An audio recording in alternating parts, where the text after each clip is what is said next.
Hello दोस्तों, आज मैं अपनी कहानी लिखने जा रही हूँ। ये कहानी आज से 2 साल पहले की है और सिर्फ 18 साल होने पर अभी 6 महीने बचे थे।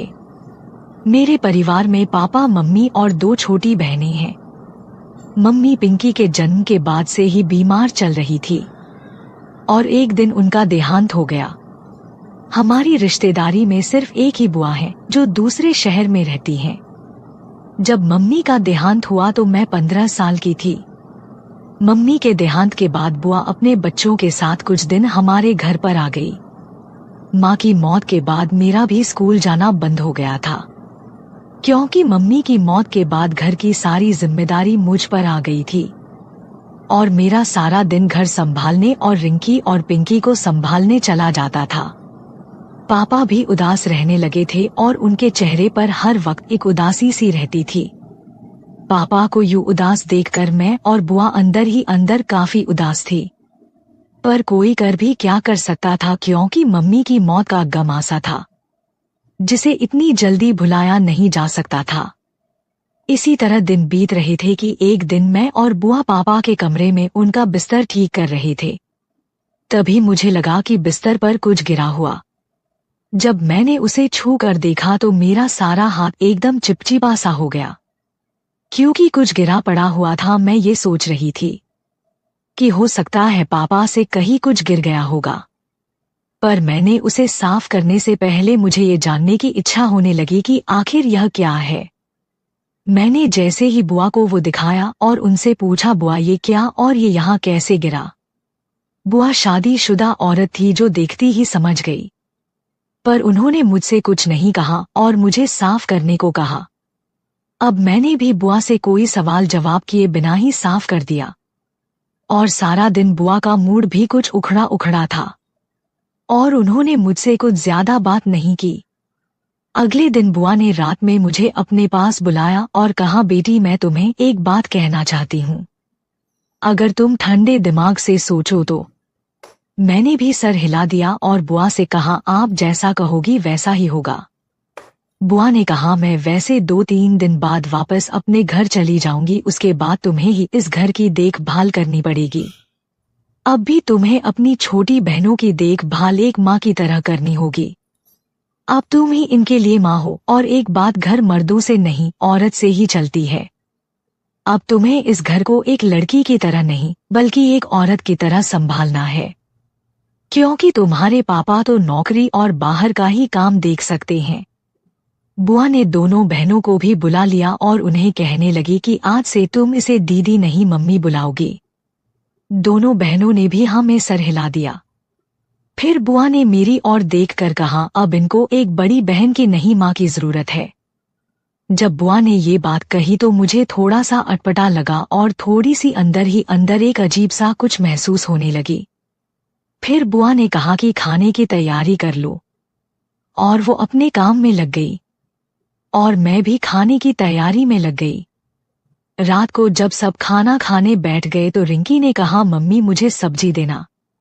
जब उसने मुझे मम्मी कहा तो मैं तो शर्मा गई, क्योंकि मेरे पास ही पापा बैठे थे।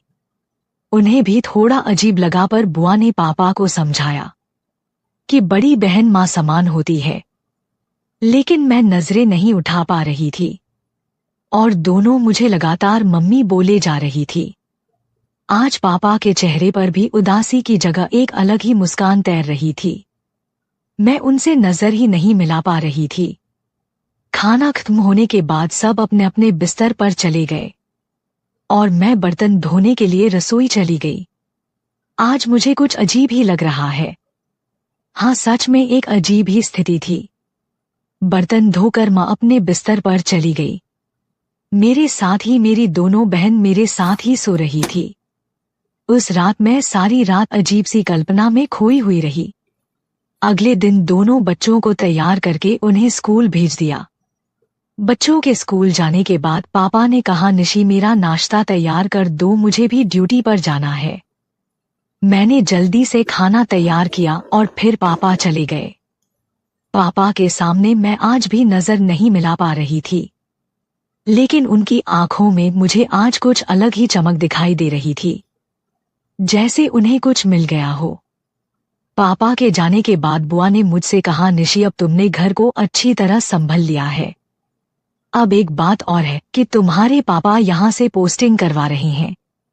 अगले 1-2 हफ्ते में उनकी पोस्टिंग हमारे शहर में ही हो जाएगी और उन्हें एक घर भी मिल गया है। अभी तुम एक बात और बताना, तुम नाराज तो नहीं होना कि तुम्हारी मम्मी के देहांत के बाद तुम्हारी पढ़ाई बंद हो गई है और तुम्हारे घर की इतनी जिम्मेदारी तुम्हें दी गई है। मैंने कहा, बुआ ऐसी बात नहीं है, मैं तो खुश हूं कि मैंने घर को संभाल लिया। बुआ ने कहा, ये तो ठीक है बेटी। और बेटी, एक बात जो तुम जानना चाहती थी, मुझसे मेरी ये बात बिल्कुल भूल गई थी कि बुआ किस विषय के बारे में मेरी बात कर रही थी। तो मैंने, बुआ आप क्या बताना चाहती थी? तो बुआ ने कहा कि तुमने मुझसे पूछा था कि तुम्हारा पापा के बिस्तर पर पड़ा वो क्या था।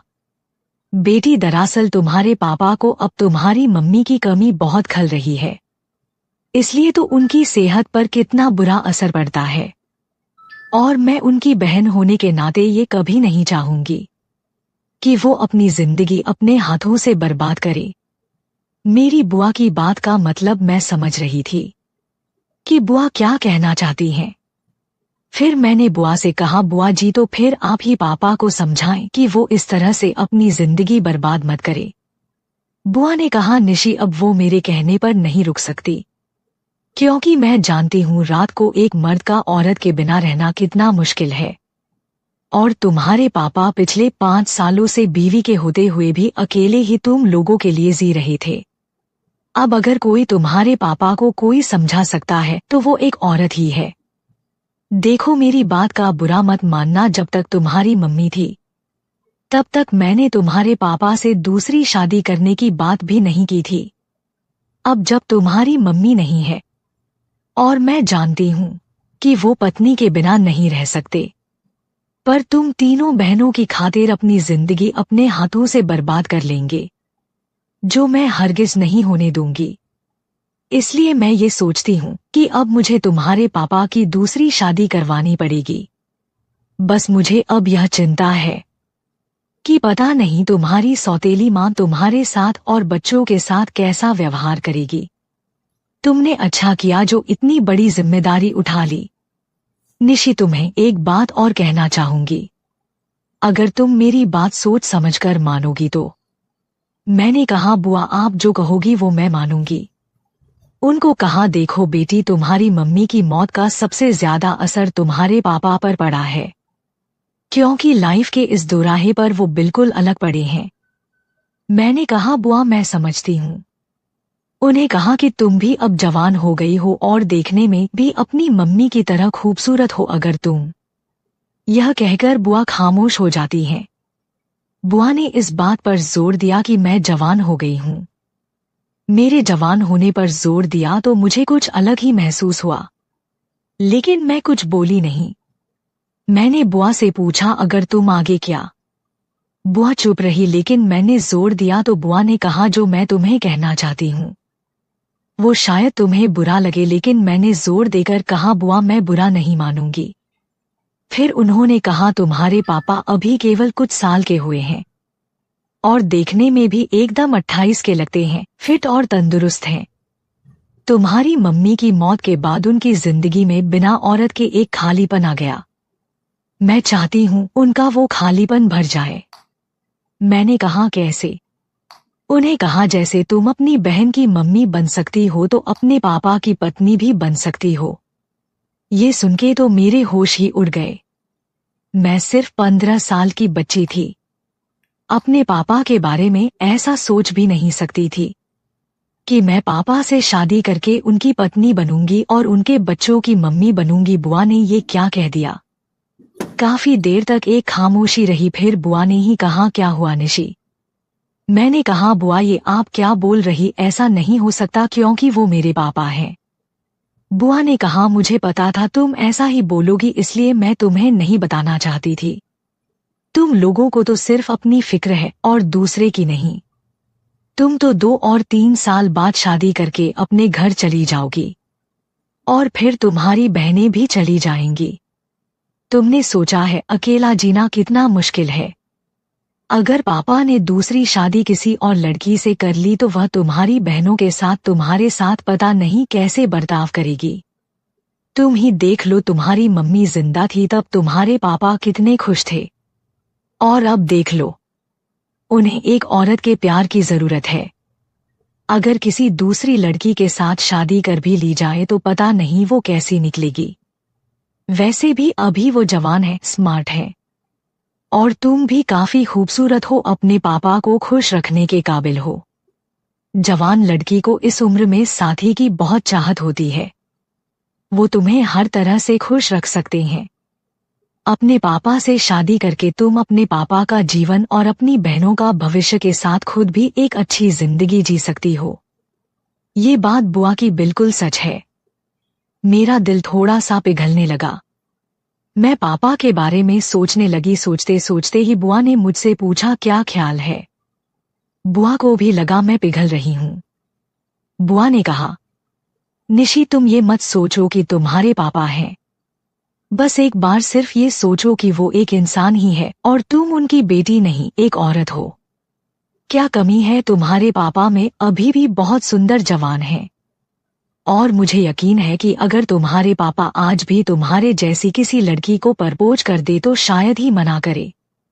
तो फिर तुम क्यों नहीं, वो तुम्हें हर तरह से खुश रखेंगे। तुम दोनों एक दूसरे को अच्छे से जानते हो, क्योंकि मानो अगर एक बार तुमने कहा था, तुम्हें अपनी जिंदगी में कभी अपने इस फैसले पर पछताना नहीं पड़ेगा, इतनी खुशी मिलेगी तुम्हें। बोलो तुम क्या कहती हो? मैंने कहा हुआ वह मेरे पापा है, मैं उनकी बेटी हूँ, उन्होंने मुझे पैदा किया है। मैं अभी सिर्फ 15 साल की बच्ची हूँ, अभी हाई स्कूल भी पास नहीं किया। वह कभी नहीं मानेंगे बुआ, मुझे कुछ समय चाहिए सोचने के लिए। बुआ ने कहा 2 घंटे बाद तुम्हारे पापा घर आकर मुझे बस स्टैंड छोड़कर आएंगे, तब तक तुम सोच लो। मैंने कहा ये तो बहुत थोड़ा टाइम है। बुआ ने कहा सिर्फ 2 घंटे का टाइम ही तुम्हारे पास, तुम्हें ही फैसला करना है कि तुम मेरी भाभी बनोगी या मैं तुम्हारी बुआ ही रहूंगी। उसके बाद बुआ दूसरे कमरे में जाकर पैकिंग करने लगी। मैं अपने कमरे में ही पापा के बारे में सोचने लगी। मेरे पापा की हाइट 5 फीट 11 इंच के आसपास ही है और लंबे चौड़े हैं, और दिखें मैं बिल्कुल संजय दत्त की तरह है। उम्र 28 के लगभग दिखते हैं। पता नहीं क्यों आज उनके बारे में सोचते हुए मुझे एक औरत होने का एहसास हो रहा था। जब से बहनों ने मुझे मम्मी कहना शुरू किया तभी से मैं पापा की तरफ खिंची जा रही थी, और आज बुआ ने ये कहकर तो मुझे और उनके पास ढकेल दिया। वैसे मेरे पापा दिखने में बहुत हैंडसम और गोरे थे। वो इतने उम्र होने के बावजूद ही इतने बड़े नहीं लगते थे, बल्कि उनको देखकर तो ऐसा लगता था कि अभी उनकी उम्र 28 के आसपास है। और उनको देखकर किसी को यकीन न हो कि वो शादीशुदा हैं और 3 लड़कियों के पिता है, बल्कि जब मेरे उनके साथ कहीं जाऊं तो लोग कहते और सोचते थे कि वो मेरे पति हैं या फिर मेरे बॉयफ्रेंड है। उनको देखकर मेरी सहेली कहती थी, देख निशी हमारे जीजा जी आ गए, जीजू को अपनी जलेबी खिलाई कि नहीं। मैं धत कहकर शर्मा जाती थी। मैं तो क्या, कोई भी मेरे जैसा लड़की उनकी ओर आकर्षित हो सकती थी, क्योंकि एक लड़की अपने होने वाले पति में जो चाहती ही वो सब गुण पापा में थे। और उनको देखकर कोई लड़की उनको अपना जीवन साथी चुनने के लिए तैयार हो सकती थी, क्योंकि पापा एक औरत को हर तरह से खुश रख सकते थे, मन से धन से। और जब बुआ ने मुझसे कहा था कि पापा मुझे हर तरह से खुश रखेंगे तो मैं बुआ का मतलब समझकर शर्माने लगी, क्योंकि बुआ का मतलब पापा को मुझसे खुश करने के लिए मेरी तसल्ली से थी। मैं उठकर कमरे के ड्रेसिंग टेबल के पास पहुंच गई। मैंने एक लाल रंग का सलवार कुर्ता पहन रखा था। जैसे ही मैंने आईने की तरफ देखा, खुद को देखकर शर्मा गई। मैं शीशे में देखकर सोचने लगी, क्या सच मैं शादी के लायक हो गई? क्या मैं किसी के पत्नी बनने के लायक हो गई? मुझे खुद ही मेरे सवालों का जवाब मिल गया। मैं ये सब सोचकर हैरान हो रही थी कि मुझे ये क्या हो रहा था। आज से पहले ऐसा कभी नहीं हुआ और मैं पापा के बारे में सोचती धीरे धीरे खुद को मुस्कुराने लगी और खुद से ही बात करते कहने लगी, क्या सच है? मैं इतनी बड़ी हो गई हूँ कि किसी की पत्नी बनने के काबिल हो गई हूँ। ये सोचते ही मुझे बहुत खुशी होने लगी थी। बुआ ठीक ही तो कह रही थी। और मैं अपने बालों को ठीक करते हुए खुद से कहने लगी, मैं भी पापा की तरह हैंडसम, जवान और तंदुरुस्त जीवन साथी की कल्पना करती थी। तो पापा जी क्यों नहीं?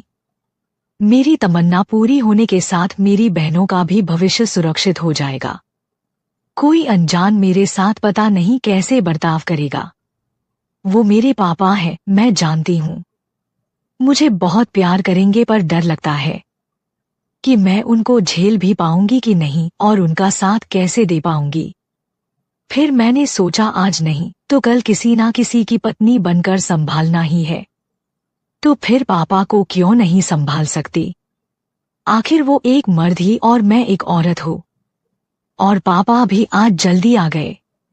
जैसा ही मुझे इस बात का एहसास हुआ कि मेरे हाथ कहाँ पर है, तो मैं शीशे में खुद को देखकर ही शर्मा गई। तभी वहां पड़ी पापा की तस्वीर पर मेरा ध्यान गया। मैंने पापा की तस्वीर उठा लिया, गौर से पापा की तस्वीर देखने लगी। वैसे पापा का आकर्षण ही कुछ ऐसा था कि कोई भी लड़की उनकी ओर आकर्षित हो सकती थी, क्योंकि एक लड़की जो अपने होने वाले पति के साथ कुछ चाहती थी, वो सब गुण पापा में थे। उनका लंबा कद, चौड़ा सीना, जैसे देखकर कोई भी लड़की उनकी पत्नी बनने के लिए तैयार हो जाए। मैंने बुआ की बात मानकर मन ही मन में उनको अपना पति मान लिया। और पता नहीं उस समय मुझे क्या हुआ और मेरे पापा की तस्वीर देखकर ऐसे शर्माने लगी जैसे वो निहार रहे हो, और मैं अपनी आंखें झुका ली। या सोचने लगी कि बुआ ठीक ही कह रही थी कि वो मेरे पापा नहीं बल्कि मेरे होने वाले बच्चों के पापा ही थे। ये सब होते होते पता नहीं कब 2 घंटे बीत गए और पापा भी आज जल्दी आ गए। उन्हें बुआ को बस स्टैंड छोड़ने जाना था, इसलिए वो आज जल्दी आ गए। जब पापा घर आए तो पता नहीं मुझे आज कुछ ज्यादा ही अच्छा लग रहा था। मैं अब पापा यानी कि अपने पति को देखने लगी थी और मेरे मुंह से अचानक यह निकल गया, लगता है ये आ गए हैं। मुंह से ये सब निकलते ही खुद शर्मा कर बोली, हैरान अभी से ये क्या सोच रही हूँ। फिर बुआ मेरे कमरे में आई और मुझसे पूछा, निशी तुमने क्या फैसला किया? तुम मेरी क्या बनना पसंद करोगी? मुझे बड़ी शर्म आ रही थी, पर बुआ ने मुझसे फिर कहा, बताओ निशी तुम मेरी क्या बनना पसंद करोगी? तो मैंने थोड़ा सा शर्मा कर अपना मुंह नीचे करके धीरे धीरे मुस्कुराने लगी। मेरे गाल शर्म से लाल हो चुके थे। मेरी जुबान मेरा साथ नहीं दे रही थी। मेरे चेहरे पर मुस्कुराहट देखकर बुआ भी समझ चुकी थी, पर वो मेरे मुंह से सुनना चाहती थी। बोलो ना निशी, क्या बनोगी? तुम मेरी भाभी बनोगी और या फिर मैं तुम्हारी बुआ ही रहूंगी? इस बार मैंने बुआ की बात सुनकर मैंने बहुत ही धीमे से कहा, मैं आपकी भाभी, और अपना चेहरा छुपा लिया। बुआ ये सुन के मेरे पास आई और मुझे गले लगा के कहा, सच बनोगी तुम मेरी भाभी? तो मैंने भी शर्मते हुए आंखें नीचे किया, मुंह हिलाकर अपनी रजामंदी बता दी। बुआ ने मुझे अपनी बाहों में कस ली तो उसके पास लिया और खुशी के मारे कहते हुए, ओ भाभी, मेरी भाभी, तुमने बहुत ही अच्छा फैसला लिया है। आज से मैं आपको भाभी कहूंगी और आप मुझे बुआ नहीं दीदी कहोगी। मैंने हाँ में सर हिलाया। बुआ, अब मुझे बड़ी इज्जत से तुम नहीं कर पाए हैं। जो मैं अपनी माँ वे कोई आप बोल रही थी, जिससे मुझे अच्छा लग रहा था और साथ ही मुझे कुछ अटपटा लग रहा था। तो मैंने बुआ से धीरे से कहा, दीदी आप मुझसे आप नहीं तुम कहा करो। तो बुआ ने कहा, नहीं भाभी, अब तुम मुझसे छोटी नहीं हो। मैं हैरान थी, मैं तो उनसे काफी छोटी हूँ, पर फिर से ये मुझे ऐसा क्यों कह रही हैं? तो बुआ ने प्यार से मेरी चिन को ऊपर उठाकर मेरी आंखों में देखकर, भाभी भैया मुझसे बड़े हैं और अब तुम उनकी होने वाली बीवी हो। इस नाते आपका पद बड़ा ही और मेरा आपकी इज्जत करना फर्ज है। मैं बुआ की बात का मतलब समझ चुकी थी। फिर बुआ मुझसे एक बार और गले लगाकर मेरी आंखों में देखकर बोली, भाभी अब से इस घर की लक्ष्मी हो, इस घर की इज्जत, इस घर की मालकिन। और सबसे बड़ी बात भाभी, अब से तुम इस घर की ही नहीं हो, भैया के दिल की भी मालकिन हो। बुआ ने मुझसे एक शरारत के लिए कहा था, जिससे मैं बुरी तरह से शर्मा गई। बुआ ने फिर मुझसे कहा, भाभी मुझे यकीन है कि जिस तरह तुमने घर को संभाला उसी तरह से आप भैया को भी संभाल लोगी। मैं धीरे से बोली, बुआ मैं कोशिश करूंगी। बुआ बोली, भाभी अब से बुआ नहीं दीदी कहा करो, भैया से रिश्ता बदलेगा तो मुझसे भी बदलेगा ना।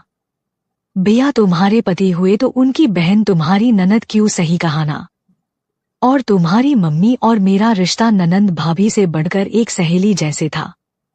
हम दोनों आपस में सब कुछ शेयर करते थे और आपस में काफी पल गहरी सहेली की तरह बिताते थे। अब से तुमने उनकी जगह ले ली है। फिर बुआ ने शरारत करते हुए कहा, भाभी कोशिश क्या करनी है, भैया को तो संभल ही लोगी। और बुआ ने जिस तरह से मुझे कहा कि पापा को संभाल लूंगी, मैं शर्मा गई कि बुआ किस तरह से बोल रही है कि मैं पापा को संभाल लूंगी। मुझे पापा को एक पत्नी की तरह संभालना था। फिर बुआ मुझे मम्मी की अलमारी के पास ले गई और मम्मी की अलमारी खोलकर मम्मी की कुछ साड़ियां और गहने दिए और एक हार जो बहुत ही सुंदर था मुझे देते हुए कहा, भाभी ये हार इस घर की बहू को दिया जाता है और अब से तुम इस घर की बहू हो तो इस पर सिर्फ तुम्हारा हक है। बुआ ने सारी साड़ियों के ब्लाउज मेरे ही नाप के बनवा रखे थे। शायद वो काफी दिन से इसकी तैयारी कर रही थी। फिर मैंने धीरे से बुआ से कहा, दीदी पहले आप इनसे तो बात कर ले कि उनको ये सब मंजूर है कि नहीं। तो बुआ मुझसे छेड़ती हुई बोली, अभी से ही उनको। और फिर मुझे पायल देते हुई बोली, अच्छा है अभी से आदत डाल लो क्योंकि औरत अपने पति का नाम नहीं लेती है। फिर बुआ ने कहा, आप उसकी चिंता मत करिए, मैं बात कर लूंगी। मेरा दिल कह रहा था कि पापा इस रिश्ते से मना कर देंगे, लेकिन मुझे इस बात की उम्मीद तो कम थी। मुझे कम इसलिए लग रही थी कि किसी भी मर्द को मेरी जैसी पत्नी मिले तो मना नहीं कर सकता। फिर मैंने कहा, दीदी। बुआ बोली, हाँ भाभी बोलो, कुछ कहना है। मैं बोली, दीदी अगर ये शादी होती ही तो बच्चे, मेरा मतलब रिंकी और पिंकी, उनकी मम्मी मैं ही रहूंगी। बुआ बोली, ये भी कोई कहने की बात है, तुम ही उनकी माँ रहोगी, कोई उनको कुछ नहीं बताएगा। पर भाभी मैं तो कहती हूँ उनकी माँ तो तुम हो और भैया के साथ शादी के बाद आप लोग एक बच्चा कर लो।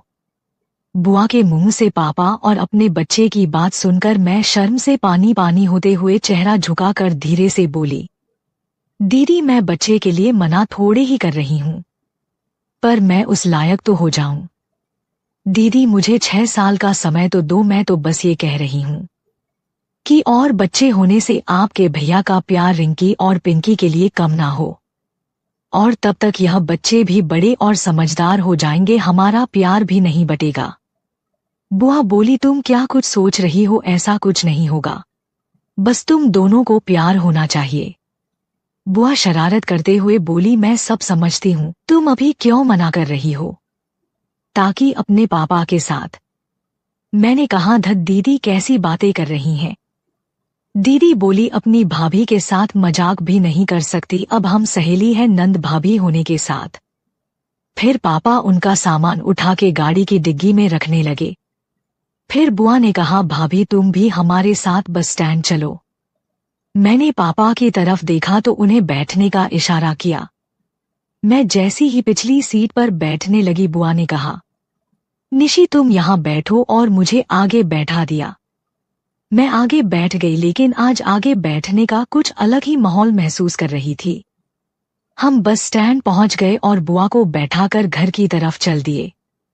पापा वापसी में गाड़ी में बैठे मुझे चोर नजरों से देख रहे थे, साथ में हल्का हल्का सा गुनगुना भी रहे, और इसी तरह हम घर पहुंच गए। मैंने पापा से पूछा कुछ चाहिए तो उन्होंने चाय मांगी और वो अपने कमरे में चले गए। मैंने भी अब बच्चों के लिए खाने की तैयारी कर ली है। कि वो स्कूल से आकर ही खाना खाते हैं। शाम को मैं खाने की तैयारी करने लगी और टीवी देखने लगी। वैसे तो हम सब एक साथ खाना खाते थे, लेकिन आज मैंने पापा और बच्चों को पहले खाना खिलाया। पापा ने मुझे भी साथ बैठकर खाने को कहा, तो मैंने कहा आप लोग खा लीजिए, मैं बाद में खा लूंगी। और सब खाना खाकर अपने कमरे में चले गए। मैं पापा के जूठे बर्तन उठाने लगी। फिर मैंने कुछ सोचकर उसको वही रहने दिया और पापा के जूठे बर्तनों में ही खाना खाया और जूठे गिलास से ही पानी पिया। आखिर एक पत्नी का धर्म होता है पति का जूठा खाना, और मैंने अभी से पापा को अपना पति मान लिया था। पता नहीं मैं ऐसा क्यों कर रही थी, लेकिन आज मैंने जैसे ही पापा के झूठे गिलास से पानी पीने के लिए उसे अपने होठों से लगाया, मुझे आज अलग ही फील हो रहा था। मुझे बड़ा ही अजीब और अच्छा लग रहा था। मुझे लगा कि बुआ ने कहा मेरे और पापा के रिश्ते के बारे में मैंने खुद ही सोचा हो और मुझे इमोशनल करके इस रिश्ते के लिए राजी कर लिया हो, और मैं भी ना समझ जो हाँ कर बैठी, पर पापा जो इस रिश्ते के लिए कभी हाँ ना करे हो सकता है पापा को इस बारे में पता ही ना हो। आखिर मेरी बेटी थी मैं ये जानने के लिए कि पापा ने इस रिश्ते के बारे में मुझे पता भी है कि, और फिर बुआ ने खुद अपने मन से इस नए रिश्ते को जोड़ने के कदम बढ़ाए ही मुझे पापा से इस बारे में बात करनी चाहिए। मैं पापा के रूम के पास पहुंची और जैसे ही मैं अंदर जाने लगी तो खिड़की खुली देखकर मैं रुक गई, और जो मैंने पापा के रूम में देखा मुझे अपने सवाल का जवाब मिल गया। आज सुबह पापा जिस तरह से मुझे देख रहे थे, मुस्कुरा रहे थे, वो एक पिता की नजर नहीं थी। मैं समझ गई बुआ ने पापा को सब कुछ पूछ कर किया है। मैं अभी पापा से शादी के बारे में मेरी सोच ही रही थी और पापा ने एक पति की प्रैक्टिस जोर शोर से कर रहे थे। आज इतने दिनों के बाद पापा के चेहरे पर खुशी देखकर मुझे समझ आ गई थी कि बुआ ने पापा से पूछकर इस बात को आगे बढ़ाया है। मेरा कहना था कि पापा को मेरे और उनके बीच नए रिश्ते के लिए कोई ऐतराज नहीं है। मुझे मेरे सवाल का जवाब मिल गया। पापा ने मेरे साथ मैदान में उतरने से पहले अभ्यास शुरू किया था। पापा की इतनी जोरदार प्रैक्टिस देखकर मुझे इस बात का अंदाजा हो गया था कि अब मेरा मुकाबला कितने जोरदार खिलाड़ी से होने वाला है। मैंने भी अब इस रिश्ते को दिल से स्वीकार कर लिया था। मैं अपने कमरे में आ गई, लेकिन मेरी आंखें में नींद कोसों दूर थी। मेरे बिस्तर पर बैठी सोचने लगी। बार बार मेरी आंखों के सामने पापा की तस्वीर आने लगी और सोच के मेरे चेहरे पर शर्म और मुस्कुराहट आ गई कि पापा भी अब मेरे साथ नए रिश्ते को बनाने को उत्साहित थे। अब मैं हाउसवाइफ की तरह सोचने लगी जिसके 2 बच्चे और एक पति है। मैंने बुआ की दी हुई साड़ियां उठाई और ब्लाउज उठाया, एक अच्छी सी साड़ी चुनी और मैचिंग ब्लाउज सेलेक्ट किया। उसको लेकर मैं बाथरूम में गई और बुआ की दी हुई साड़ी पहनकर बाहर ड्रेसिंग टेबल के सामने आ गई। फिर मैंने मम्मी के गहने उठाए और एक एक करके सब गहने, पैरों में पायल, गले में हार, हाथों में सोने की चूड़ियां और मांग का टीका सब पहनने के लिए। आखिर में एक चुटकी सिंदूर और मम्मी का मंगलसूत्र अपने गले में बांध के देखा तो मैं काफी सुंदर दिख रही थी। अब मैं बिल्कुल नई नवेली दुल्हन की तरह लग रही थी। मैं अपने आप को इस रूप में देखकर खुद ही शर्मा रही थी। अगले दिन रविवार का दिन था। पापा बोले निशी चलो कहीं बाहर घूम के आते हैं। मैं परेशान हूँ, पापा आज इतने खुश कैसे हैं और मुझे कुछ अलग ही नजर से देख रहे हैं। फिर मुझे पापा का मुझे इस तरह से देखना अच्छा लग रहा था। मैं ये सोच के खुश भी थी और थोड़ी परेशान भी। फिर सोचा जो होगा देखा जाएगा। आखिर मुझे संभालना ही होगा क्योंकि अब वो मेरे पति जो बनने वाले थे। तो पापा की बात सुनकर पापा से बोली, जी पापा, और फिर मैं और बच्चे नहा धोकर तैयार हो गए। तो पापा ने एक पैकेट मुझे दिया और कहा ये निशी ये लो। जब मैंने उनसे पूछा कि ये क्या है तो पापा ने कहा ये तुम्हारे लिए ड्रेस ही है और मैं चाहता हूँ कि तुम ये पहनकर मेरे साथ घूमने चलो। मैंने पापा से वो पैकेट ले लिया और जब वो पैकेट मैंने खोला तो उसमें एक लाल रंग का सूट और लाल रंग की ही चूड़ियां थी। मैंने वो ड्रेस पहन ली और चूड़ियां भी, और हम गाड़ी की तरफ चल दिए। गाड़ी में रिंकी बोली कि मैं आगे बैठूंगी तो पापा बोले नहीं बेटा, मम्मी को बैठने दो, अगली सीट पर मम्मी ही पापा के साथ बैठती हैं। ये सुनकर मैं आगे की सीट पर बैठ गई। मुझे अच्छा लगने लगा। पापा बोले निशी एक बात कहूं, अगर बुरा ना मानो तो। मैंने कहा जी कहिए पापा। उन्हें कहा जब से दोनों बच्चों तुम्हें मम्मी कहने लगी हैं तो तुम मुझे पापा मत कहो प्लीज। मैंने पूछा क्यों, तो उन्हें कहो कि तुम भी पापा कहोगी और बच्ची भी कहेंगे, लेकिन तुम्हें बच्चे मम्मी कहते हैं तो इन बच्चों की मम्मी तुम हो, बच्चों का पापा मैं हूँ, इसलिए तुम मत कहो। और अगर कोई बाहर वाला तुम्हें बच्चों के साथ तुम्हें मुझे पापा कहता देखेगा तो क्या कहेगा। मैं एक कामुक मुस्कान के साथ बोली अगर आपको पापा नहीं कहूँ तो फिर क्या कहूँ। पापा बोले तुम्हें नहीं पता। मैं थोड़ा शर्मा कर जी मुझे कैसे पता चलेगा। मैंने ये कहा आप ही बता दीजिए क्या कहूँ, तो उन्हें कहा जैसा रेखा मुझे बुलाती थी। रेखा पापा की बीवी और मेरी मम्मी का नाम था। तुम मुझे वैसे ही बुला सकती हो और मुझे मेरे नाम से, और फिर जैसे तुम्हारी मम्मी मुझे बुलाती थी। बोलो निशी तुम मुझे वैसे ही बुलाओगी ना। तो मैं अलहड़ सी मुस्कुराती हुई शर्म से ना मैं सर हिलाया, ये मुझसे नहीं होगा। पापा बोले क्यों नहीं हो पाएगा, इसका मतलब तुम अभी मुझे स्वीकार नहीं कर रही हो। मैं बोली ऐसी बात नहीं है पापा, तो मैं बड़ी होने पर आपके जैसा ही पति चाहती थी। कुदरत का खेल देखिए कि उसने आपको ही मेरा जीवन साथी बना दिया।